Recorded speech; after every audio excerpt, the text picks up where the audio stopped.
بالاخره شیخ حسن شال و عمامه کرد و با سر و ریش زهرمالی شده راهی نیویورک شد.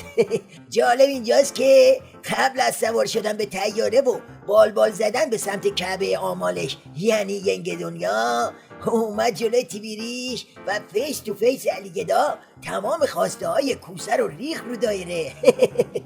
کار ما در این سفر بعد از اون که از برجام عبور کردیم استفاده از فضای بعد از برجام برای فعالیت‌های اقتصادی در ایران، فعالیت‌های علمی در ایران و رابطه بیشتر با جهانه و از این فضا ما باید استفاده بکنیم.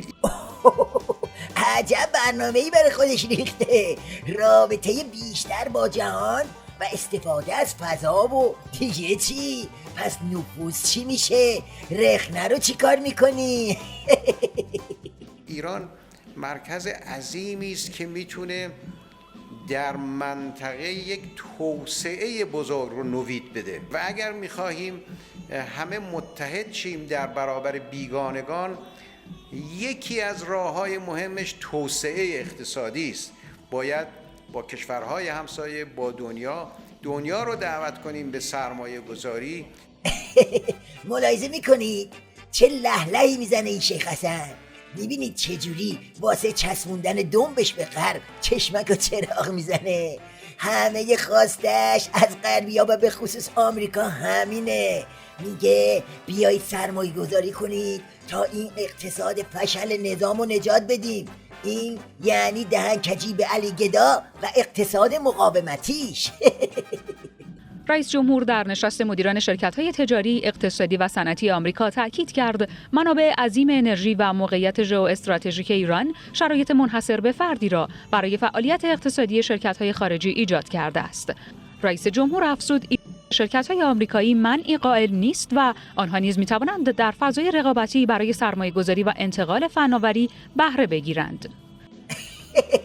بابا دیگه چی؟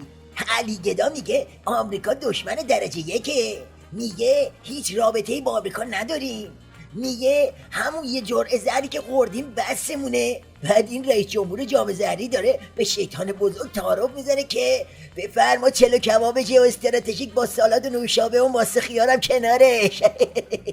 حالا غرب از شیخ فری چی میخواد؟ جوابو از وال استریت ژورنال بشنوید.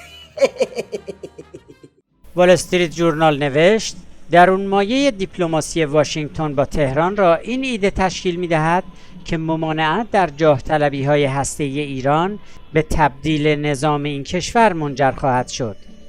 این روزنامه آمریکایی اذعان کرد هیچ چیز در تاریخ 36 ساله جمهوری اسلامی حاکی از آن نیست که چنین تغییری صورت بگیرد. منظورش اینه که شیخ فری بگو ببینم میتونی ریشه عظما رو از ته بتراشی یا نه؟ بگو ببینم تیغت میبره یا نه؟ همه تقلای کوسه و شیخ فری واسه انتخابات پیش رو هم به خاطر همینه، میخوان به طرف حسابا بفهمونن که افسار نظام تو دستشونه. علی گدام که به این سادگی ها از افسار خر خلافتش کوتاه نمیاد، همین میشه که واق بالا میگیره و کار به جای باریک میکشه. به این میگن فاز فینیش. تو فاز فینیش سفر نیویورک سره، سفر به کره مریخ هم دردی از نظام دوا نمیکنه.